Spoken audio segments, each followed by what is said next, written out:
One of the hardest parts of getting older is feeling like something's off in your body, but not knowing exactly what. It's not just aging, it's often your hormones too. When they fall out of balance, everything feels off.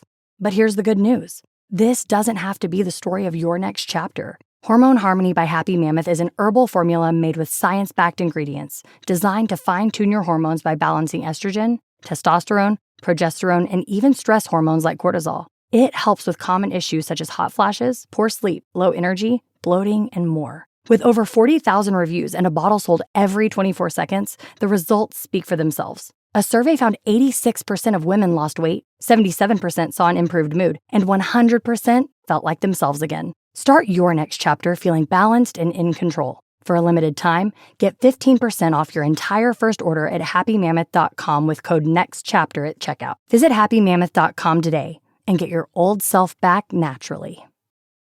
Owning a boat comes with a number of perks, like being able to say, ahoy, or land ho, and not feel weird about it. So here's another perk. Geico's boat insurance offers access to the largest towing fleet on the water. And with specialist support from agents that are as passionate about boating as you are, there's so much value that you'll want to say, shiver me timbers, and not feel weird about that either. Get more with Geico.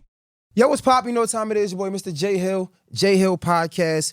Shout out to all my new and returning subscribers of the J Hill Podcast. Make sure if you're not subscribed, you subscribe now to the J Hill Podcast and send it to somebody. Tell them your boy J Hill is grown. We just hit 100,000 subscribers on YouTube. Shout out to the gang for following us. Shout out to y'all for staying with the journey. But right now, we have a special guest in the building. Y'all know if you've been following me for this long, how much I love having conversations with people from Baltimore. Oh, yes. This guy, not just anybody from Baltimore.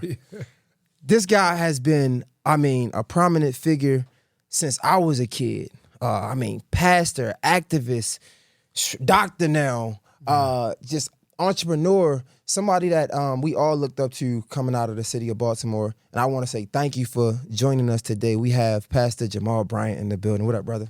Man, I'm proud of you. Oh, thank you so much. You're doing great. Thank you. I appreciate that. You're an example. You're a role model. You're a hero. You're an influencer. I want to give you your flowers. I appreciate that. You're doing good. I'm cheering for you. Nah, thank you. It's funny because I kind of wanted to start the conversation off with that. Shout out to my guy, Alex, my producer, right? He brought this to mention. He was like, man, this guy got security. Like, they come scoping the scene. And, like, I wonder, I think he said something like, I wonder, like, was this what it's all for, right? And it made me think, like, it's like we, as kids, we want to be the celebrity, some of these prominent figures. We want to be somebody of, like, stature, and until we find out what comes with it. And we see how, like, protective you are, and as you should be. And I'm wondering, like, did you see that when you first came onto this journey to be this prominent figure? Yeah, no. The thing about light is that it shines and it burns. And so people like being up front. Dr. King said, you only know you're up front if somebody's kicking you in your back. And so it's the weight of it. People want success without the critique. So it's an artist's dream to get to do halftime at the Super Bowl. So you put in all of your blood, sweat, and tears, and then have half the country divided on what you did really makes you evaluate what was my motive. Did I do it to be seen, or did I do it to make an impact? I never dreamed of having security or having threats on me and my family. I never thought of having trolls on Instagram. But when you make a stand for something, it's a part of what comes with it. They say, to whom much is given, much is required, right? No, absolutely. And it's funny because we joked before this. I'm like, how do I say it? Dr. Pastor Jamal Bryant? Like, whatever you want, right? Yeah. And given, like, you have so many titles. Like, you've done so many things throughout your life. I was wondering, like, one thing we tend to overlook is who is Jamal Bryant that you want the world to see? Like, when you wake up, you want people to see, this is who I am. Yeah, I'm a recycled failure. I'm somebody who, every time I hit rock bottom, I'm going to find a trampoline. That every time I go through something, it's evident that God brought me out of it. So I'm from Baltimore. I went to City, but I got kicked out in the 11th grade. I came down here for a summer program, and the director of the program drove me to get my GED. So I'm the first person at Morehouse ever let in with a GED. And so it's God's way of keeping me humble to know it ain't about Jamal. It's about a greater power that's behind me. So I'm just grateful to be Exhibit A of what God's favor looks like. Does it ever get hard? Every day. Every day. Rick Ross, every day I'm hustling.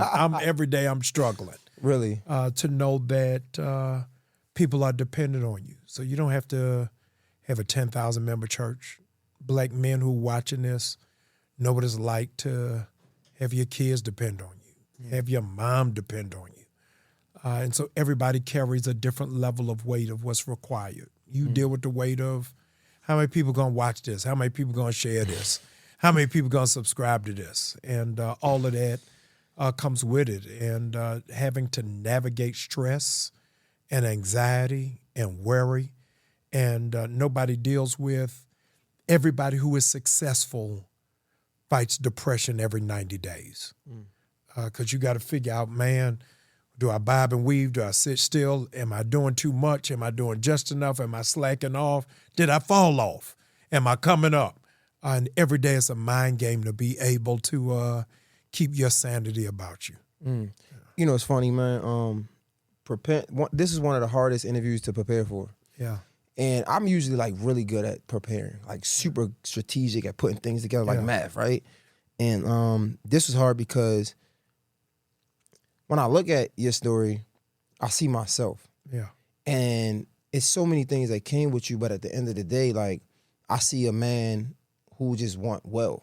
Yeah. Right? And when I was going to ask, not even about does it get hard to be an entrepreneur, be in the spotlight, but does it get hard chasing this journey of success in the aspect of we know why we here on earth and our purpose to get back to the kingdom of heaven, right? Yeah. But a lot of times I was talking to an artist named Levasi, and she mentioned about making an idol of success. Yeah. And I'm like, does that get hard? Because we chasing so many things here in a physical life that sometimes we can get distracted of our sole purpose on earth. Yeah. Comparison is the thief of joy. So you're never able to enjoy the moment when you're looking at somebody else.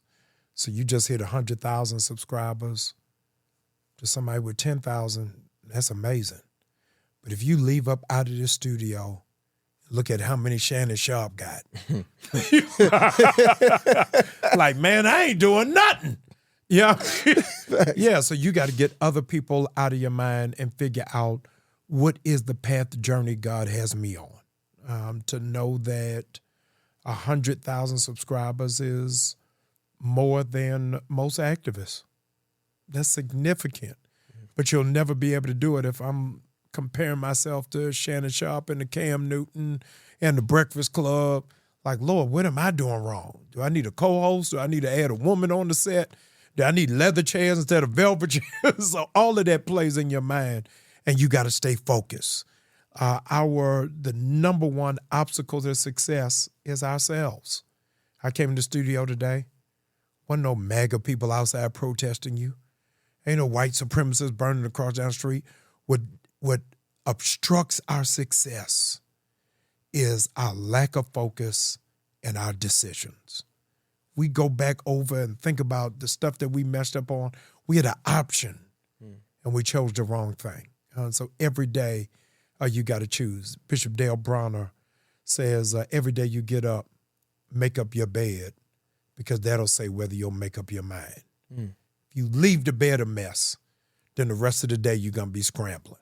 Right. Another writer said, you always know what somebody's life looks like based off of what the back of their car looks like.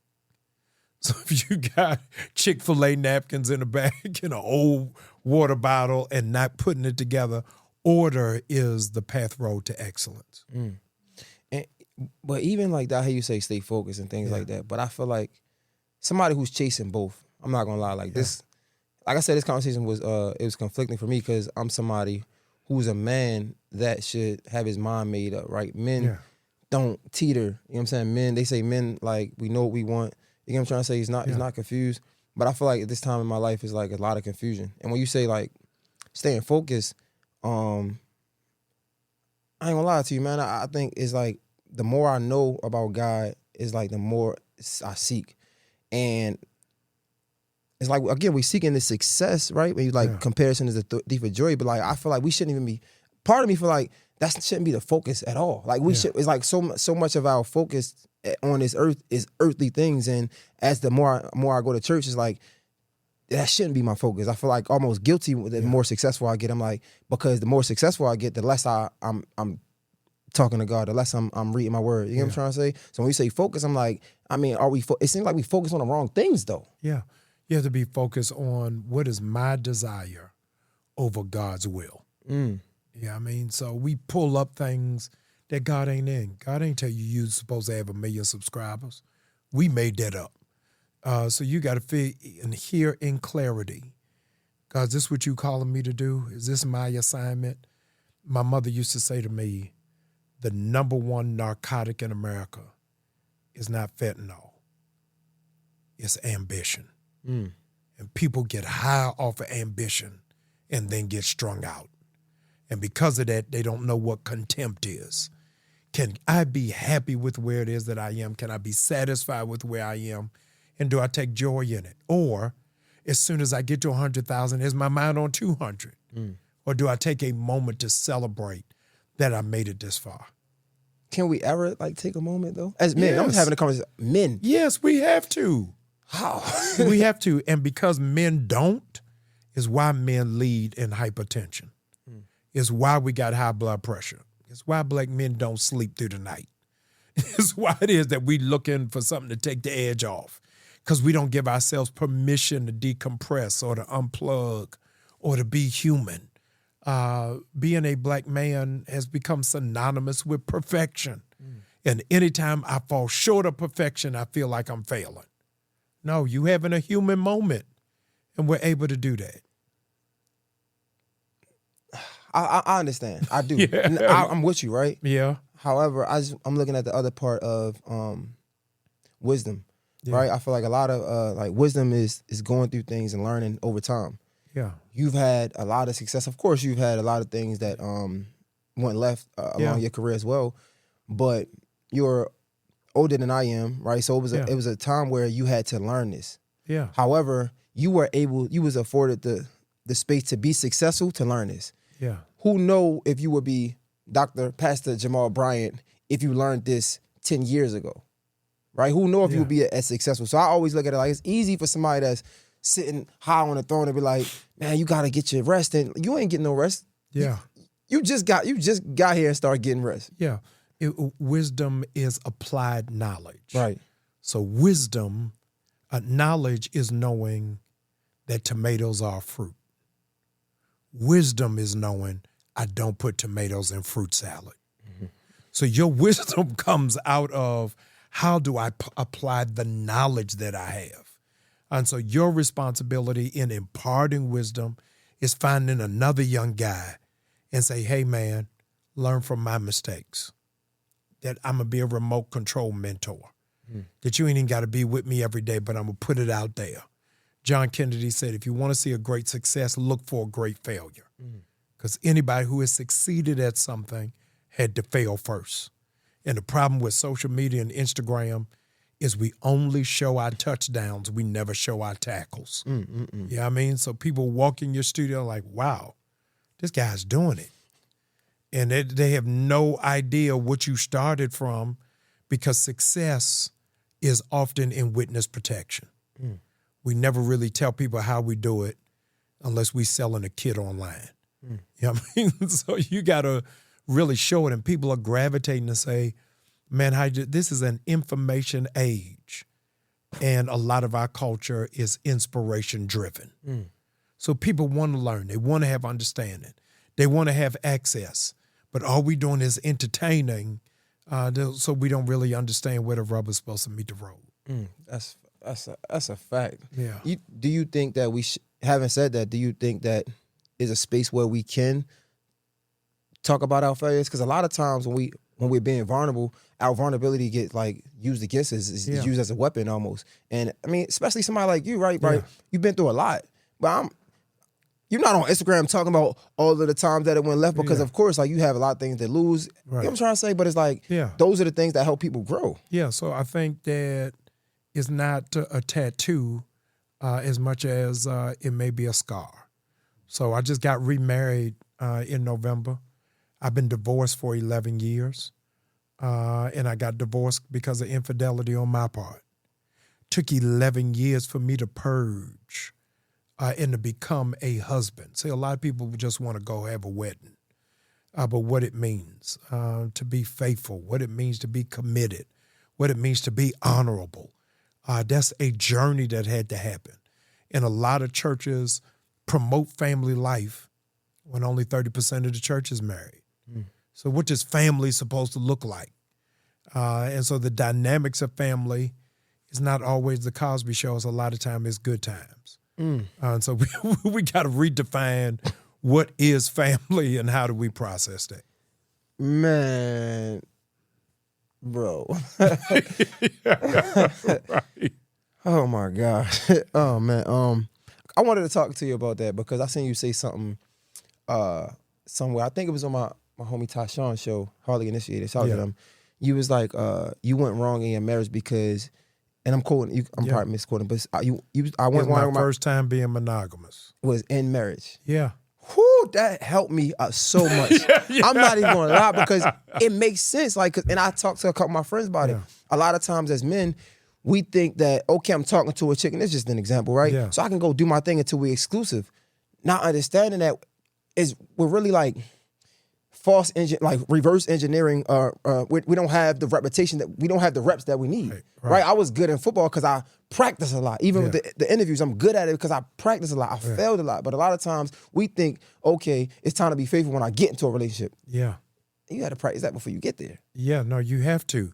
And we have to look at what it is that we value, because I didn't have a scapegoat or an excuse. My parents were married 55 years with no infidelity. My grandparents on both sides were married over 60 years. So I was raised with examples, but I didn't think it was cool. The statement is said about a man who's an alcoholic has two sons. One son becomes an alcoholic because that's all he saw. The other son never drinks because that's all he saw. You got to make up in your mind, what do I value? What do I look up to? And at what point do I change my standard? Do I change my value? My mother passed in September. Sorry to hear that. And she said to me, your problem, Jamal, is everybody you admire is single. Because everybody you admire is single, you have emulated their lifestyle. And so sometimes what messes us up is not our environment, drum roll, it's our heroes.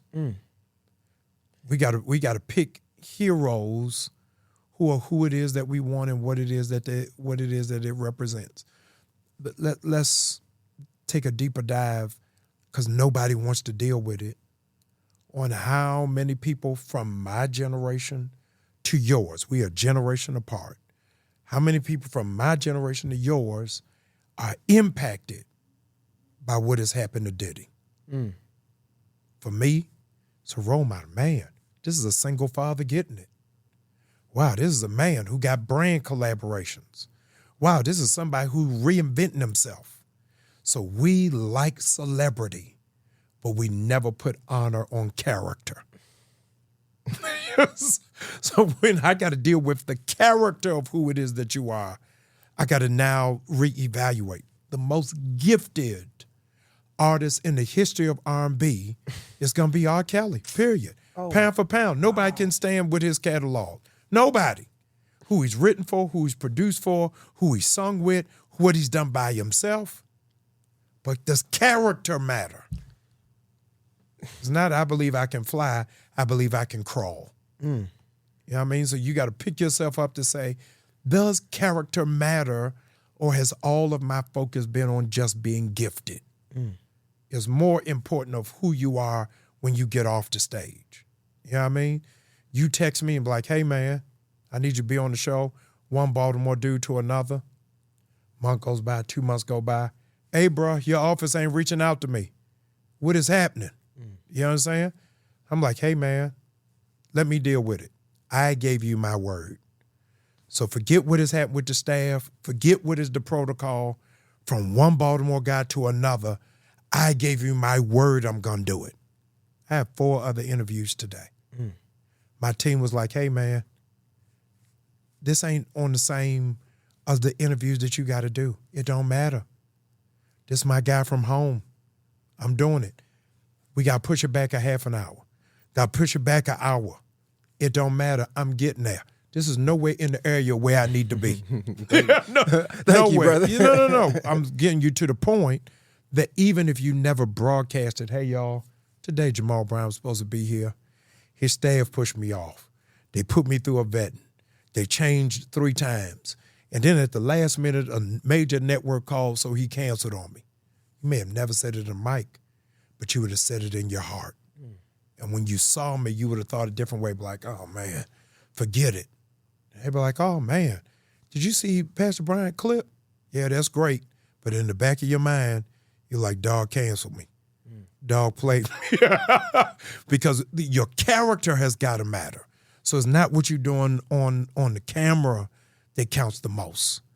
It's what happens when the lights get pulled out. Bro, I agree 100%. From generation to generation, where do you think it got conflicted or it went out the window? Character. Yeah. Is it the social media? Is it the money? No, character has always been out the window. Social media has made it known. Man, Diddy ain't make up freak offs. Child molestation didn't start with R. Kelly. The light is now on. You know what I'm saying? Malcolm X said the chickens are coming home to roost. And so I think that now you got to live above board because you don't know who recording. You don't know who taping. So stuff that was suppressed for years, forget Ebony or Essence or Hollywood Unlocked. Secrets that our families kept. You know what I'm saying? Till Uncle Tommy died. You know what I mean? Now it's just out here. You know, it's funny. Yo, it's funny because I've been fighting this fight. And a lot of times I get confronted with the fight of just like throwing it past. So for example, I had a conversation with hip hop historian Wayno, right? Yeah. And we were talking about the Diddy situation and I brought up like R. Kelly as well. And I was like, it's so frustrating as somebody who's reaching for higher level of success to see our idols fall to like just bad characters. Just it is what it is, right? Yeah. And I guess the argument is like, well, we shouldn't be looking at them as anything outside of good musicians. And I'm like, that's not fair to say because as kids, these were the people that we looked up to. Yes. So when I get as an adult and I'm like, bro, I know right from wrong, and I see R. Kelly, one of the best R&B musicians in the world in the history, is a child molester. Yeah. Of course I feel a way about that. Yeah. Right? I'm like, how could you? Right. But we hear people say, man, they're just artists. We shouldn't hold them of a high regard anyway. Yeah. I'm like, nah, because that does something to the kids that looked up to him. Yeah. Yeah, a star means you shine in the dark. When you become the darkness, you are no longer a star. And so you've got to be able to measure out what it is that I look up to and what it is that I admire and what it is that I focus on. And that's so critical. You find the best in people, but you learn from the worst in people. I remember when I was a teenager, I had my first job in Baltimore. I was bussing tables at a restaurant. I came home, I'm complaining to my mother how I hate my manager. I want to kill this dude. He's terrible. And my mother said to me, you only learn how to be a good boss by working for a bad one. So under a bad boss, you learn what not to do. And I think that's the critical point that every person has got to get to. That's true. Let's go back to the infidelity piece. Yeah. I'm somebody that I don't want to say went through it, that did it. Yeah. Right? So like I'm going through a situation with my ex-wife. Yeah. And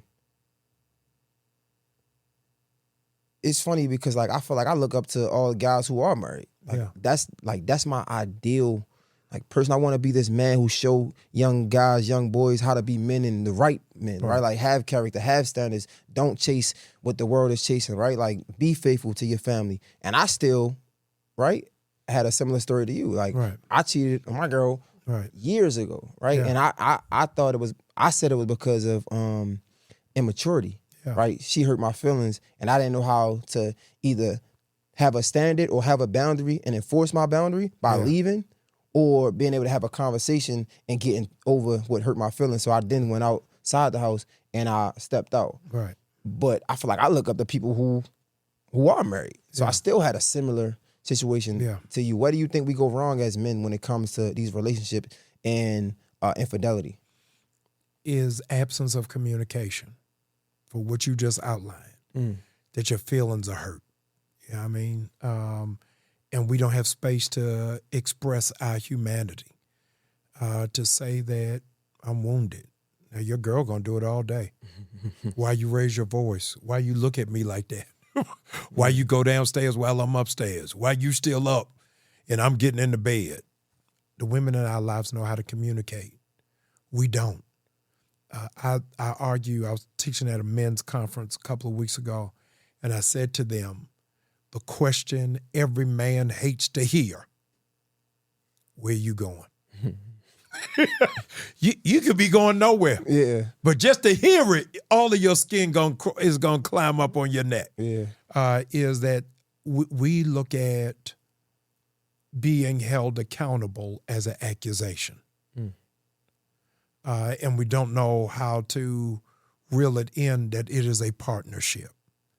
And our partnership says, hey, this is what I like, this is what I feel, this is what it is that I need, this is what I don't like. We do it through trial and error, and we mess up based off of something. She should know I don't like mushrooms. How? She should know I'm allergic to peanuts. How? She should know I'm lactose intolerant. How? And so men have got to do a better job of communicating what it is we like, we don't like, and what we won't tolerate. You know the thing about that though, as I've gotten older and learned how to communicate more, again, it's like a double blockage almost, right? Yeah. We're already behind the 8 ball. We don't communicate. Then we don't know how to express our feelings, right? So picture this. In the world where I learned how to communicate and I don't understand that it's another gate in between us, and that's the vulnerability aspect of expressing that you hurt my feelings. I don't know how to communicate first, and I damn sure don't know how to express my feelings. So now I communicate, and the moment I communicate to you, you strip that away from me, and it's like you fight me back, and you don't hear me. Yeah. Now you hurt my feelings, and now I thought I just broke through a barrier, but there's a whole nother barrier to break through. Yeah, because we're all bringing baggage. We're all bringing issues, and we don't have the patience to extend grace. So that woman, you have no idea, didn't have a present father, or when he was there, the only interaction she had was seeing him arguing with her mother. So arguing became normalcy. So how do I communicate when I don't agree? How do I communicate when we got conflicting opinions and conflicting values and conflicting perspectives? Or I'm judging you based off of the last 3 people I dated, not based off of you. So I got inherited trauma on what it is that I've endured, and I think it's normal. I was counseling a young lady at my church in Baltimore, and she said every relationship I was in was abusive. When I met the guy who she's married to, she thought he didn't love her because he never hit her. So when you carry that kind of trauma, that kind of pain, and that kind of toxic expectation, it's going to throw everything off. So we got to recalibrate all the way around on how it is that we process and give space for other people to communicate what they're processing. You said that you went wrong because you waited to be faithful until you got married. Yes. was that what was the actual takeaway? What did you learn from that? I know that was a great statement, but like what did you actually learn from it? What I learned from it is my selfishness, my greed could cost me my whole family, could cost me my reputation, could cost me my ministry for something that wasn't even worth it. And 9 times out of 10, a man cheat not even with somebody he loved. It's just passing time. It didn't even mean nothing. If they never called you again, you would lose no sleep. And so you got to really weigh out, what does it mean for my decision doesn't just impact me, but it impacts the people that are connected to me. Whew. And the thing about it, I heard you talk about this on Cam Newton. Yeah. You was like, the thing about being a celebrity is you can't take it back. Yeah. Like once you become a celebrity, you can't take it back. And I'm wondering, like, that has to be hard to be able to be like this big face, right? Yeah. And you can't even be normal almost. Like you can't be a human. Like you can't grow in the eyes of the internet because they'll never let things go. Granted, you were able to get over these things, but it's like, man, how do you get through things like that in those moments? Yeah, I think that you can embrace it and not wear it. So I cheated. I'm not a cheater. And you can't allow other people to project your mistakes as your identity. So you said you didn't know what to call me, whether I was Dr. Bryant, because I got a bachelor's from Morehouse, a master's from Duke, a doctor from Oxford. Nowhere in your preparation and your struggling on how to interview me did you ever think to call me a dropout. It's what I did, but that ain't who I am. And so we got to learn, how do we separate what I did from who it is that I am? And that's what America has a problem with returning citizens, is a brother can do his full time, day for day, and he comes out and he's still looked at as a felon, as if that's who he is. And we change the rules if you're a white man running for president.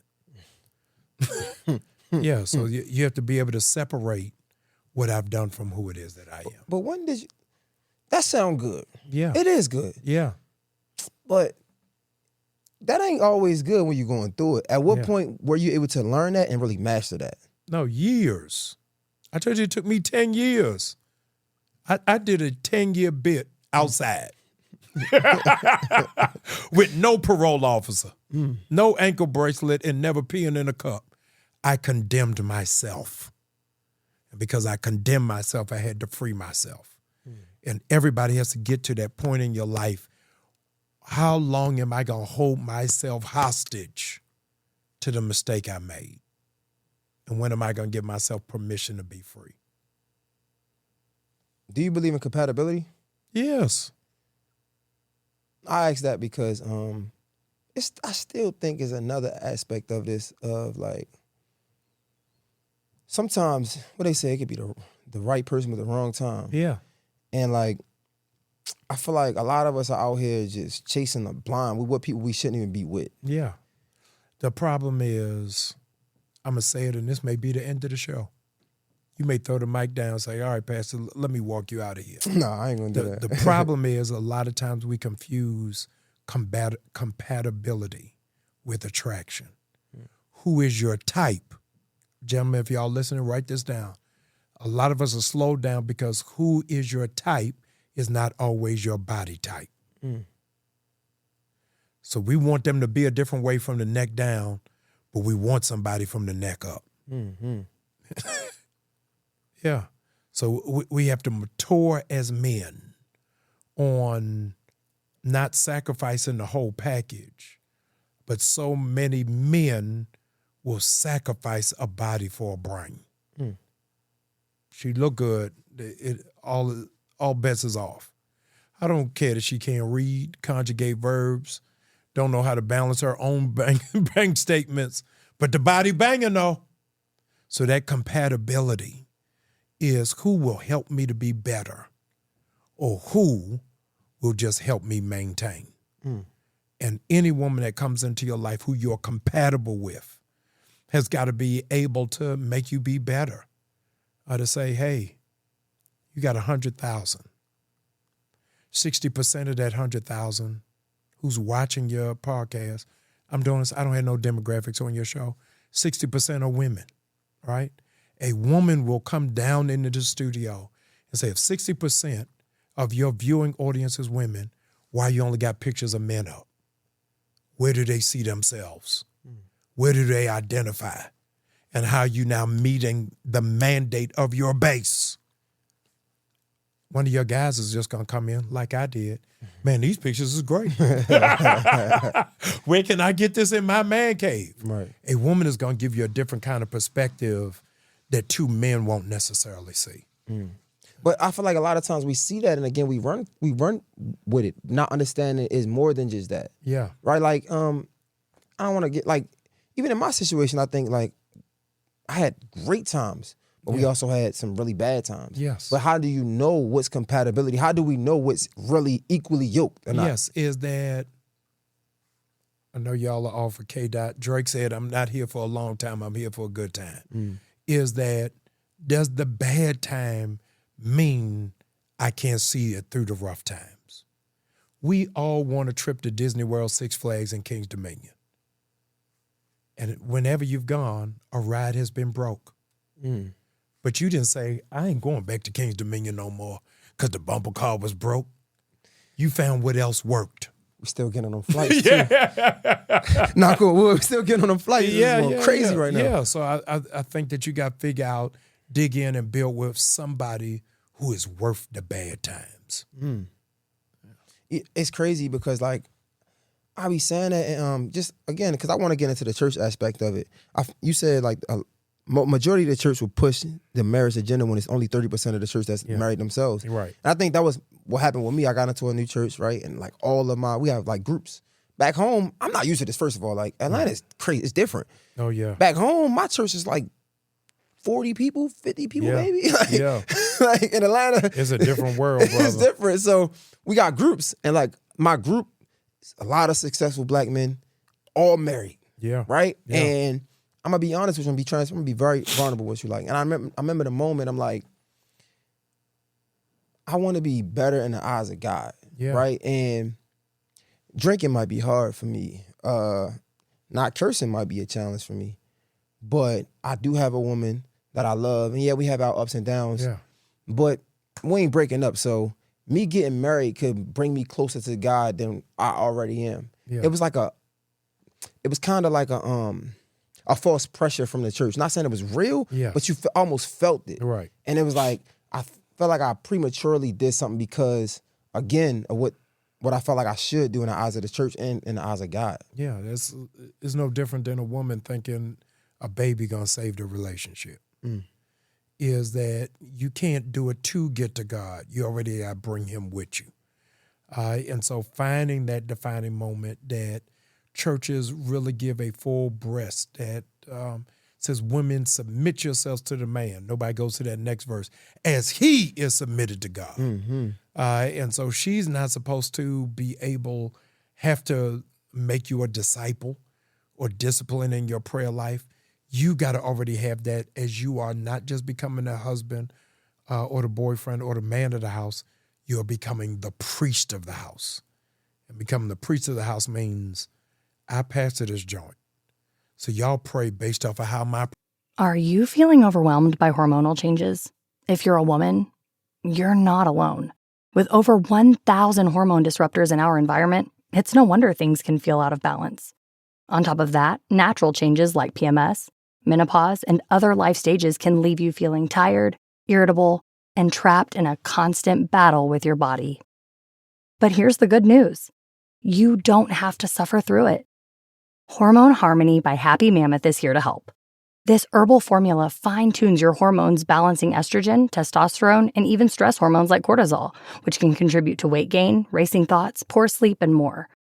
With over 40,000 five-star reviews and a bottle selling every 24 seconds, the results speak for themselves. Ready to feel like yourself again? For a limited time, get 15% off your first order at happymammoth.com using code NEXTCHAPTER at checkout. Visit happymammoth.com today and get your old self back naturally. Prayer life is. Y'all read the word based off of what my study life is. And I think it sees itself replicated. But that gets so conflicting, though, right? I'm wondering, like, you're a pastor. You've been for a very long time now, but you're still human. Yeah. Was it ever sometimes where you find yourself in compromising positions where you knew this is what you should do, but you really didn't understand? Yes. Yes. Let me say this to you. You're in good shape. You look like you work out. Mm-hmm. It's easier for you to get junk food than it is to get healthier food.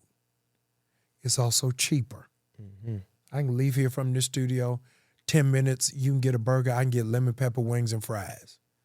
For me and you to go find somewhere to get a salad, we got to pay double the price and drive even further. There's no drive-through restaurants for salads.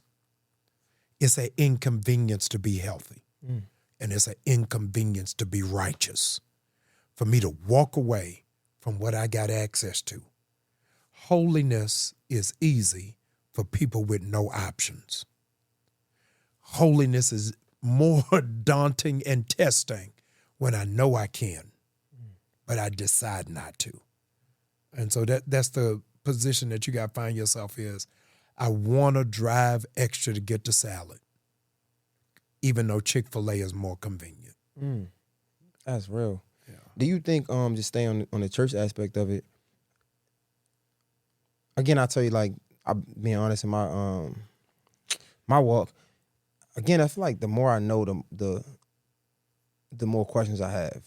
And I feel like that's not right. I feel like I shouldn't question God. But it's like, before I was an adult, when I was a kid, I knew God existed. Like, I knew it was real. Like, I seen it, miracles, all of that, right? But as I get older, I'm like, man, I start to feel like religion really was created to separate us, because even in Christianity, it's like a lot of the Christians are the most judgmental. Yeah. Even in Christianity, it's like we're having this fight, this war within Christianity of which denomination is right.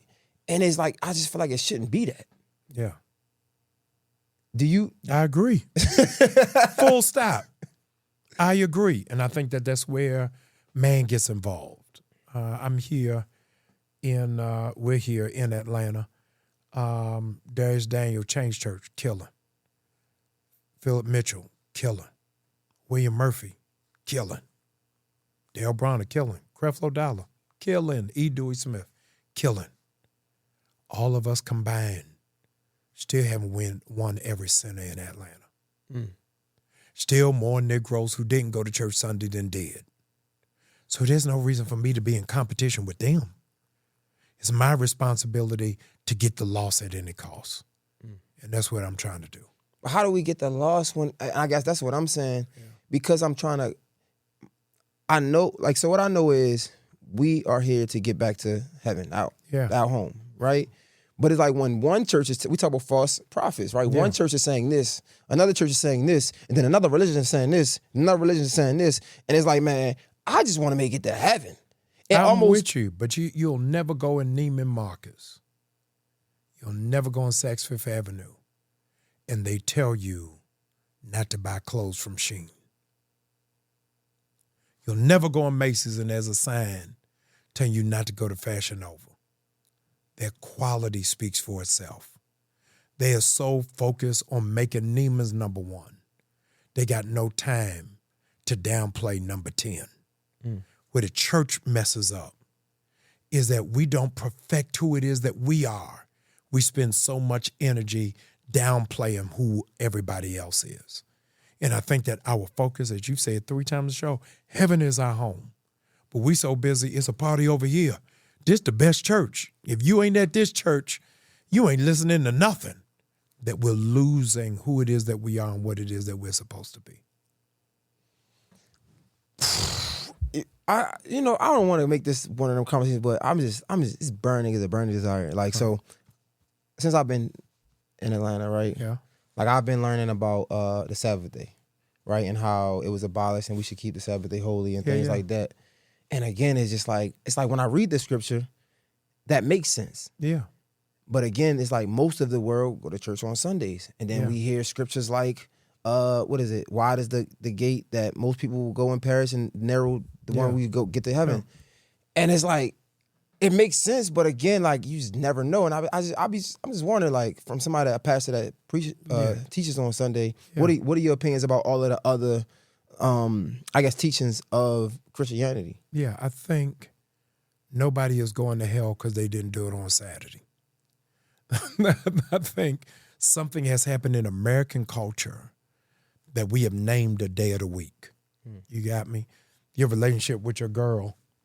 Imagine what space you all would be in if you only took her out on Sundays. You said to your girl, hey, Sunday's your day. I'm going to talk to you on Sunday.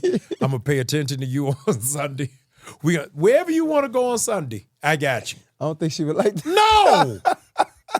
No, we have reduced God to a day. And I think it's so much further, so much larger, and so much wider than that.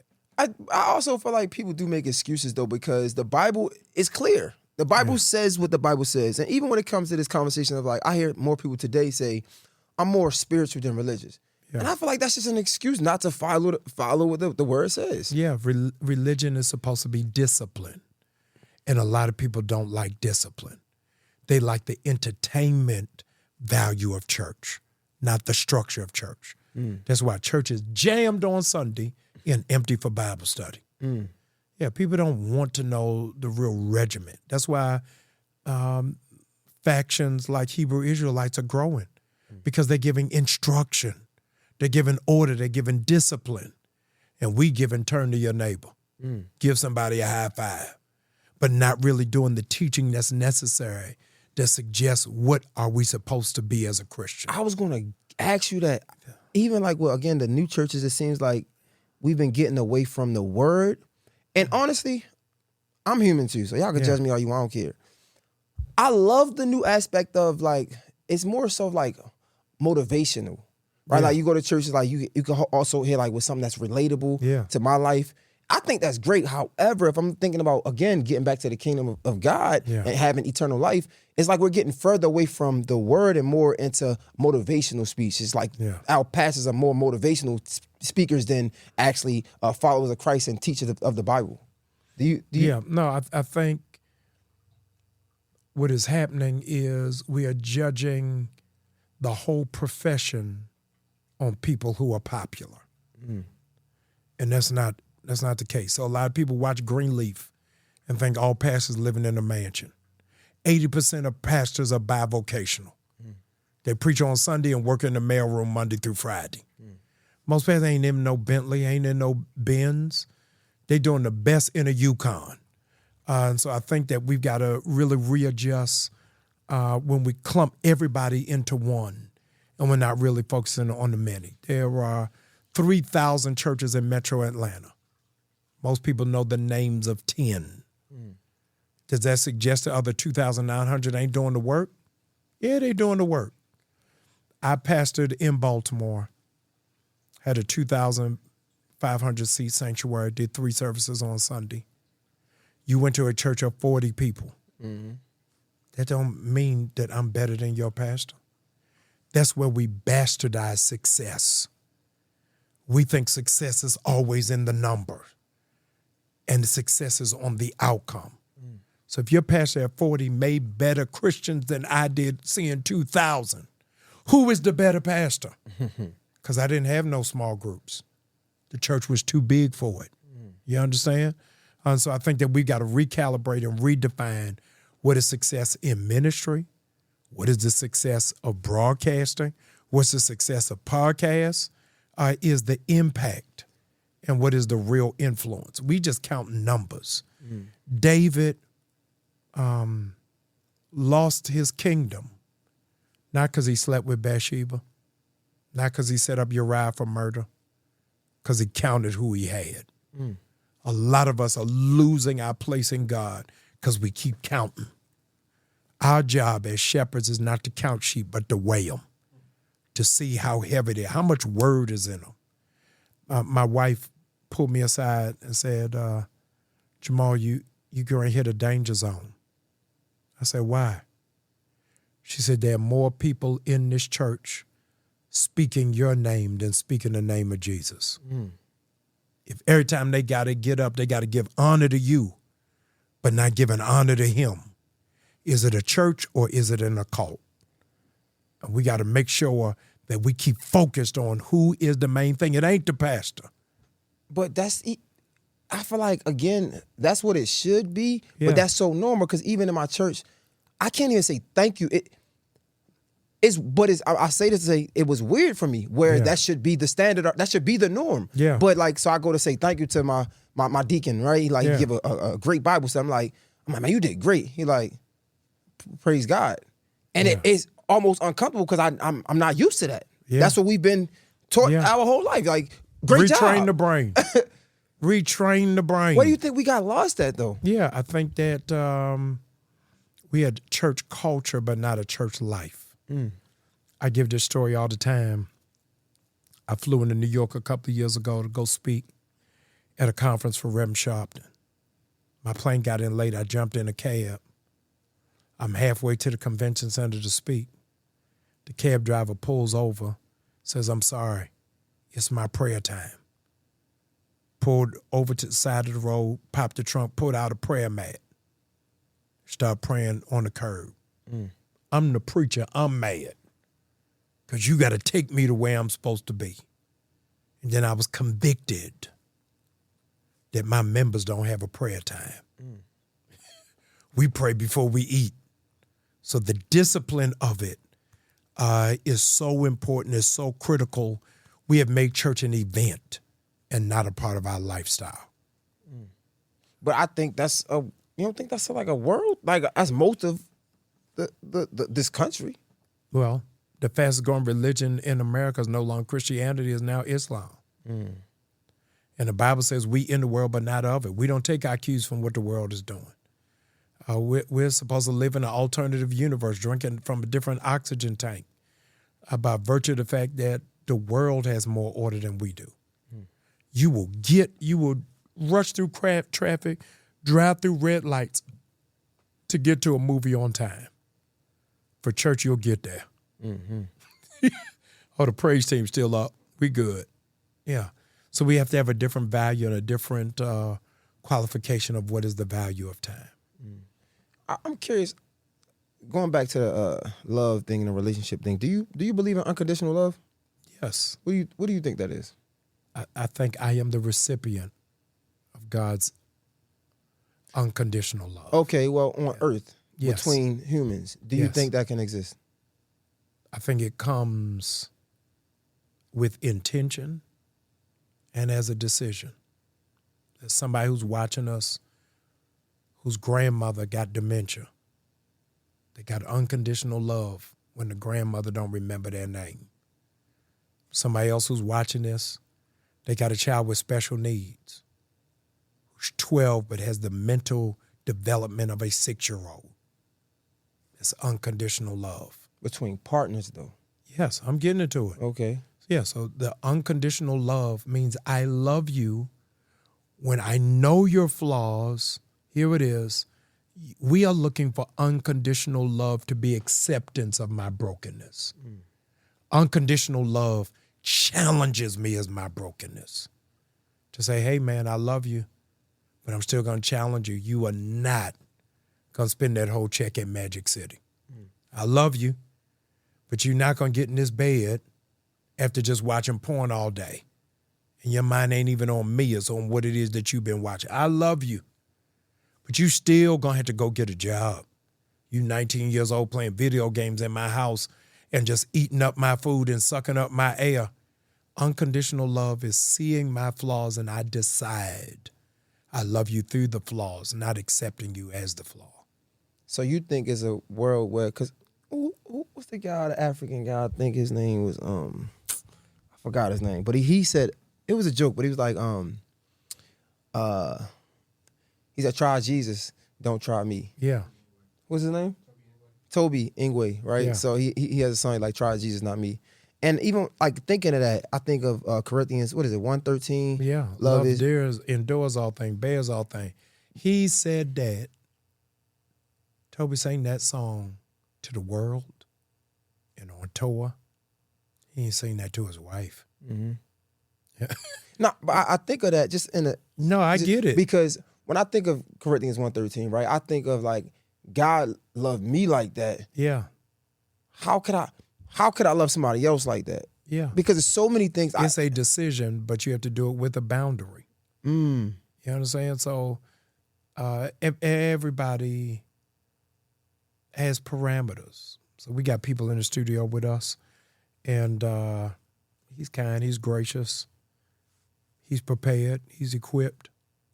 But if somebody who in the studio with us just come walk through here, it's like, hey, I wanted to say something. I want to add something. You good. And now you love them. They're great. They on the team. I let you be in the studio. Well, come on now. Cut. Everybody break. And that question may be a good one. Right. But you're not letting them in the recording no more. Right. I got to love you outside the studio.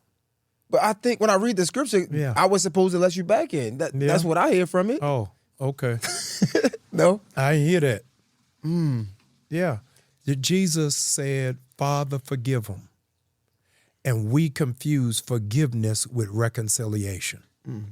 Just because I forgive you don't mean I got to let you back into that same space. And because I didn't let you in that same space don't mean I got a grudge. Tupac said, just because we beefing don't mean I don't want to see you eat.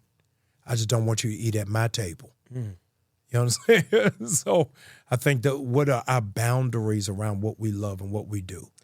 And I think I was saying something like that not too long ago, even to Alex. We have a lot of conversations. But I was saying, I think it should be some conditions on love. Yeah. And I was saying how I can't just go to, they say, You come got to a church. sister? I don't. You don't? Okay. They- You got a good female friend. Yeah. Yeah. So a good female friend who's like your sister, right? You will tell her, hey, man, I ain't in your relationship. You my girl. But you can't let this man lay hands on you. No, that's about that. That's the condition. The condition is, hey, you can raise your voice. You not return my phone call, leave me on red, but you ain't putting hands on my girl. You understand? And I think that we've got to have what are those parameters Exactly. that we live in and what it is that we really hold up as a standard. Yeah, because I compared it to church. Like I can't come to God a certain way. It's an order in which I need to come to God when I pray. Yeah. Even though they say come as you are to church, we know that it's an order in which I'm supposed to come to church, respectable how I look, right? So if God has conditions to how I approach Him, then you gonna have conditions of how you approach me. Yeah. That's how I look at it. Yeah. No, I agree. But my conditions are self-respect. It's self-awareness. Is that because I know you don't respect me, I'm not going to let you stay in my house till you get on your feet. How long is that? Is that a weekend? Is that a year? Is that a month? Yeah. I'm up hustling. I come back, you just eating Netflix and eating my Doritos. I'm like, hey, man, let's order a pizza tonight. Right. Yeah, so I think that unconditional love does not mean that I don't have boundaries. You got a cousin come down here from Baltimore who's struggling, and you left to go do whatever you're going to do with your girl. You come back, and your necklace gone. I love them, but hey, man, you can't stay here. Yeah, so you got to have some tough love. So, okay, I say this a lot, right? And Alex might know where I'm going. I know that I shouldn't be talking about this or believe in it, but I'm human. Okay. I swear I said, yo, what's his zodiac sign? Yes. I asked that. Yeah. He was like, Gemini, like Taurus, cause I'm like, bro, you give Gemini energy because like you're disruptive. Yeah. Like when I think of disruptive, again, you might not agree, but Donald Trump, Kanye West, like Kendrick Lamar. Yeah. All of these people that went against the norm, extreme against the norm, but were successful at it. I feel like your approach to how you go about things be extreme, but I understand it. Yeah. However, a lot of the work you've got criticized about, it's a lot of things. We know. Every day. There's a lot of things. Every day. You got criticized about so much about it. Yeah. I guess what keeps you motivated and driven to keep coming back, even though your ideas might be different than what most of the world see. Yeah. John Maxwell said, if you want to be liked, sell ice cream. The moment you have to have, one of my favorite books is The Courage to be Disliked. You understand? Is that I'm not doing it for the affirmation. Again, I'm doing it for the impact. There's nobody great that everybody liked. Let's not even bring Jesus in it. When Dr. King was assassinated, it was his lowest popularity amongst black people. Whatever it is that you do that's going to be different, somebody going to have something to say about it. Miles Davis, one of the greatest trumpet players who ever lived, with sell-out Carnegie Hall, Kennedy Center, jazz clubs in Paris and in London and Geneva, Switzerland. 5,000, 10,000, 15,000 people there. They would come and he would play the trumpet with his back to the crowd. His manager said, man, all these people came to see you and you ain't even facing them. He said, they didn't come to see me. They came to hear me. So if they can hear my trumpet, they shouldn't have to see my face. And I have learned to turn my back to the crowd. There's always going to be somebody who has something to say. My sister helped me with something. She said, never take criticism from people who did less than you. People who did more than you want to see you win. People that did less than you always want to stop you. But you're a pastor. Yeah. We got you in the highest of regard. Yeah. So you can't just go out I'm here. the pastor, I ain't the pope. So if you don't like my church, go to another church. It's 3,000 in Metro Atlanta. You ain't got to go to New Birth. Go to Dream Center. William Murphy is my guy. Go to Change Church. I love Darius Daniels, one of the best preachers on the planet. I'm telling you, one of the most sound wisdom teachers of the Gospels, Bishop Dale Bronner. Go to him. My aim is not for you to be attached to me, but to be connected to him. And if I am not the best river for you to come down to get to him, go get in another one. But it's easy to say that when you're successful. If you Come on, take man. away everybody Yes. at your church, Yeah. you saying the same message? Is the message still the same? I'm saying to you, I came to New Birth to an empty church. Come on now. Yeah, the Bible says your sheep will know your voice. And those who I am called to have been drawn to me and drawn to the ministry that I carry. So it's a whole lot of people that live in DeKalb who ain't messing with me. My job is, man, go to somebody's church. I don't want a pastor wearing sweatsuits. Okay, go get you a pastor wearing a robe, wearing a black suit, wearing a dashiki. There's some people who are saying, I don't want a preacher who deals with politics. Only deal with the gospel. That ain't me. So I think that's why you got so many churches, because there's so many choices. The reality is Baskin-Robbins has 31 flavors. Do you know what the number one selling flavor at Baskin-Robbins is? You Vanilla? don't know? I don't know. Vanilla. With 30 different choices, most people pick plain. They don't want Rocky Road. They don't want pistachio. They don't want rum raisin. They don't want cherry jubilee. They want plain. And so most people are going to choose the plain option. I'm not plain. I'm a Sunday. Do you choose to be that way? It's who I am. And when I look at you, bro, I swear for goodness, I be looking at my life and I'm like, I done made so many, I don't want to say bad decisions, but it just be like, it ain't have to be that hard. Yeah. And I'm thinking about you. Now when I'm thinking about it, I'm like, you done did some things that was like, you ain't really had to say that. Or even when, think about we just talked about it, since the new church you come in, right? Yeah. When you came into it, all of the things that were surrounded that church. Yeah. Like, why? Why I choose that? Why I do that? I didn't choose it. I'm telling you, God put me there. I went there kicking and screaming. But I know that that's my assignment. See, we often look at God's choice for us is to be something that's perfect. If it's perfect, then the anointing on our life is unnecessary. We are anointed to make something better. We're anointed to improve something. We're anointed to change something. You cannot cannot marry a perfect woman, you will not be necessary. You got to have something that I add to the table, something that makes this woman better, something that gives her a different kind of perspective, or else I'll feel like I'm not necessary.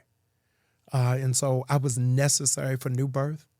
I'm necessary for Atlanta, and I'm necessary for the culture as a disruptor. And so being necessary does not mean unanimous consent. There are some people that want me to go away. Wish I'd be silent. I will never win over the black people who was cheering for Donald Trump at the White House. They not fans of mine. It's okay. And I still love them. One day they're going to wake up and realize that Jamal Bryant was just trying to help them in love. Yeah. And I want to get into that, and especially with the DEI stuff and Target. But before we get there, because that was a perfect segue. But before we get there, talking about being a disruptor. Yeah. Have you embraced it yet? Yeah, I'm here. Because I feel like it's like I fake embrace it. Like, I know that's who I am. I know that's what I do. Man, but listen. sometimes I'll go in my room, I'll be like, man, I want an opportunity. I want to work with these brands. I want to do this. I want to do that. Yeah. Embrace it. When did you embrace it? Every day. When did you, when was the awakening moment like, okay, you know what? I embrace it. Because it ain't just come overnight. No. It is when I made difficult decisions, got pushed back, and I entertained shit, I've done it. But my core said you're doing the right thing. Mm-hmm. Yeah. And it's happened so many times in my life.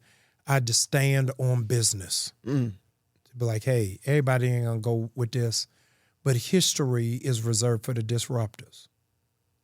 How do you know that's aligned with God, though? Yeah, you got to ask him. God is a disruptor. Facts. Yeah, God is a disruptor. You understand? Yeah. For me, you, and your producer to get out of Baltimore and come here. You can do a podcast in Baltimore. You can produce in Baltimore. The market was too small. Mm-hmm. He had to put us in a different place in order for our wings to fly. When I started Empowerment Temple in 2000, the population was 1.2 million.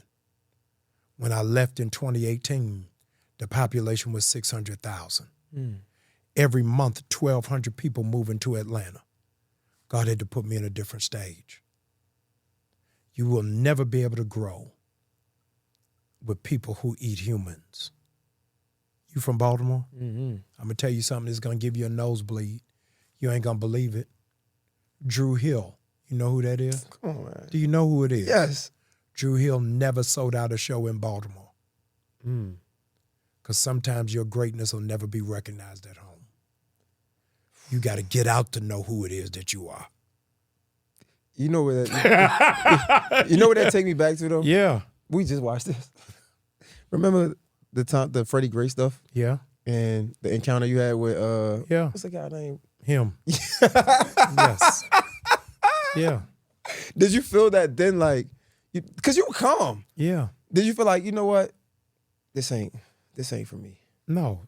So those of you who don't know, I was in Baltimore after Freddie Gray, and some guys walked up on me. They recorded it. That wasn't leaked. Yeah. They recorded saying, you need to get out of here. You wouldn't be able to walk through the street if you didn't have security. But I'm by myself. I was there. So, people like, oh, man, you should have fought them. You should have bucked up. What would that have done?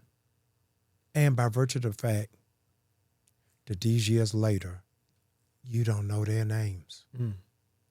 You understand? So greatness sometimes comes with humiliation, comes with embarrassment. You know what I mean? You got to ignore your lower self to get to a higher level.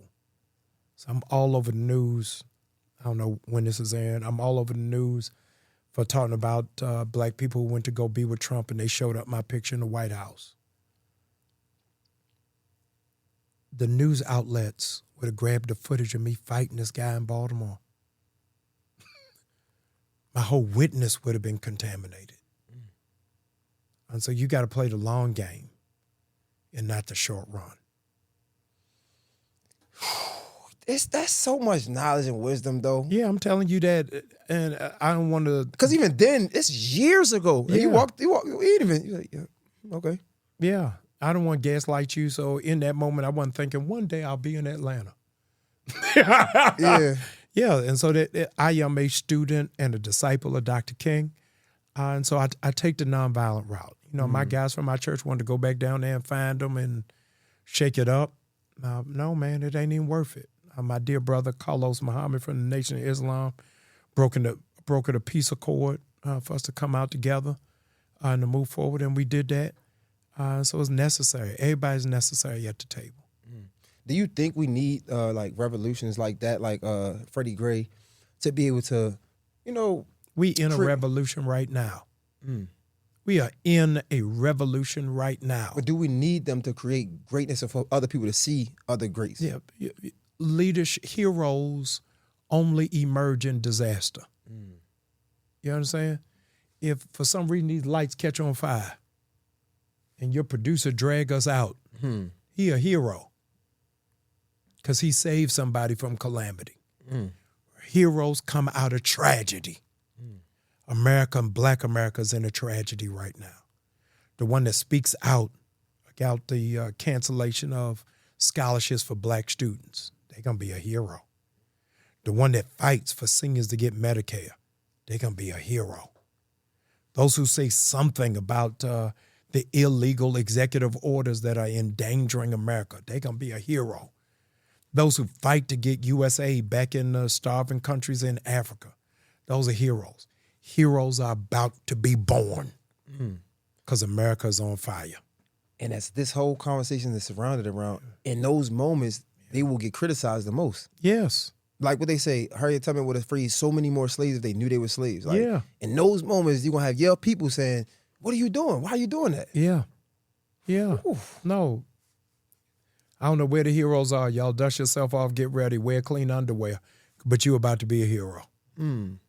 Why? So I guess, having said it all of this, like, what's your fight with Target? Like, what? Yeah. So my fight with Target is headquartered in Minneapolis, which is where George Floyd was killed.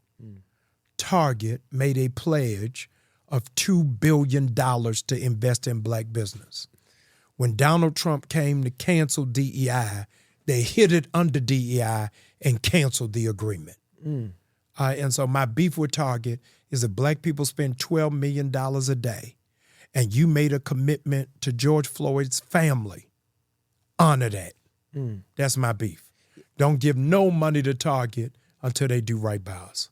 You know, it's funny because my shout out to my mentee Sabrine, she's here, and she had mentioned something that made so much sense. She was like, "Yo, you gotta understand, when they started talking about DEI, like Target was like, it was like they almost championed it. They got so many Black businesses in their store, and now when the first chance they get to take it away, like they're out of it. It's like, what? Yeah, you can't be symbolic and revolutionary at the same time. The biggest hypocrite almost. Yeah, absolutely. So what? I'm asking for 100,000 Black people to walk away from Target. The stock has already dropped by $11 a share. They've already lost $12 billion. So I need y'all to really get on board. Go to targetfast.org and sign up. And we are giving an alternative. Instead of going to Target, I'm going to send you a digital directory of 300,000 Black businesses across America where you can spend your money as opposed to going to Target. How do you get that? Like, I partnered with the Black Chamber of Commerce. Ooh. So I guess how I seen it starts on like March 3rd or something. March like 5th. March 5th. Yeah. Is it a time limit to this? Well, we're doing the first 40 days, and a lot of people need to understand it don't mean that it's over, but 40-day window to track the spending, to see what is the economic impact, and then I am taking that data to the board of Target to say, hey, I got 100,000 people with me. This is how much money you lost. Let's move. We can't do an Instagram protest that says that it's moving just because everybody is posting and got a hashtag. You need real numbers. That's how the Montgomery bus boycott was effective. Okay. Is we had the numbers to show for it. So it's the first 40 days, and we're giving Target an opportunity to readjust itself. Then we're going back in, and then we go after the next one. Okay. So is it Target in general or just the Black businesses? Just Just Target. Everything in Target. Everything in Target. That's why I'm letting those Black businesses, I don't want them Black businesses to fail or to fall apart. That's what I was going to ask. You'll be able to get those products directly online if you'll go to that website, targetfast.org, I'm going to send you the digital directory so you can still support those black businesses. Okay, so the businesses, so we get this clear, the businesses that are in Target, the black businesses Yes. that are in Target, you still can get them Yes. from this directory that you have. Yes, sir. Okay, so it's just once your hope is that, like, what do you want? What is the end goal that you I want? want Target to reconsider, to reinvest in the black businesses. I want them to invest a portion of their money into black banks, and I want them to partner with 10 HBCUs so those who are business majors will know how to do the business of retail marketing. Yeah, what makes you, like, yeah, you're a pastor. Yeah, you got some clout. You feel me? You got some followers. But what makes you think you can do this? Just curious. I can't, but 100,000 black people can. By myself, I'm just outside with a megaphone. But when you have 100,000 black people redirecting their money, then we can make a world of difference. When you talk about the Montgomery bus boycott, it wasn't Dr. King's speeches that changed their minds. It was the economic impact. And when we shift that economic impact, that's when we'll see the difference. What made you so, I guess, like, invested in this? I'm invested when I saw how much money we spend, and embarrassingly, I don't know one black business that does $12 million a day. So we can give all of that money to somebody else. Imagine what will happen if we invested into ourselves. Wow, this is dope, man. Well, I hope you got my support. However, I can support. I can post it in the. Please, targetfast.org, targetfast.org, targetfast.org. I need everybody to go sign, register, tell your mama, your cousins, and them, and send it around the way. Yeah, you know, there's gonna be some people out there like, man, it's convenient. It's right by my house, man. Yeah, there's no revolution that has ever had 100% participation. It's a 3% rule. If 3% of the population gets in the street, then the politics will change, the law will change. I appreciate you, brother, for coming. Thank you for having me. A busy day. Hopefully we can do this one day again soon. Next time we do it, you bring Chick-fil-A, I'm going to bring a salad. No, I'm going to bring a salad too. I'm going to get a Caesar salad or something. Like, no, we in it together. Thank you for having me. No problem, man. Dr. Jamal Bryant, Mr. J Hill Podcast, another amazing episode. It's a wrap. We out. All you homeowners have unique needs. Some feel the need to paint their door a vibrant shade of blue. Others have the need to decorate their bathroom with fish, anchors, and other nautical items. And because each homeowner has unique needs, Geico helps you get the right coverage for your home and what's in it. That way, you get exactly what's right for you, even if your needs are unique. Get more with Geico.